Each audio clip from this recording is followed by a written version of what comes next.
Hello বন্ধুরা, বিন্দাস রিকুতে সবাইকে স্বাগত। যদি ভিডিওটা ভালো লাগে অবশ্যই শেয়ার করো এবং লাইক কমেন্ট করতে ভুলো না। দেখো, যেহেতু বড় কাছারিতে আমি পুজো দিতে গেছিলাম, আগের ভিডিওতেই তোমরা দেখেছো। তো এখানে আমার মানত ছিল যে বাতাসা দিয়ে পুজো দেবো, তাই আমার ছেলের যতটা ওয়েট সেই অনুযায়ী বাতাসা আমরা দিয়েছি। তো দেখো, একদিকে আমার ছেলেকে বসানো হয়েছে আর একদিকে বাতাসার ওয়েট হয়েছে। তো এটা মাথায় করে নিয়ে 3বার ঘুরতে হয়েছে। তারপরে আমরা মন্দিরে পুজো দিয়েছি।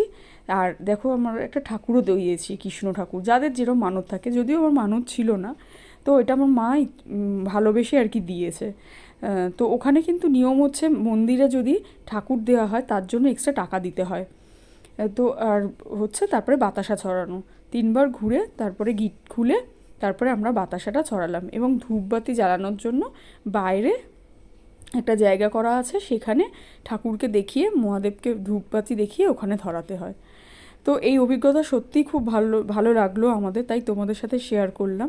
তোমাদেরও যদি এই অভিজ্ঞতা দেখে ভালো লাগে অবশ্যই লাইক কমেন্ট করতে ভুলো না। তো আজকের মতো টাটা, দেখা হবে পরের একটা ভিডিওতে। তো ছেলেকে দেখো এরকমভাবে সাজিয়েছি, এগুলো সাজাতে হয়।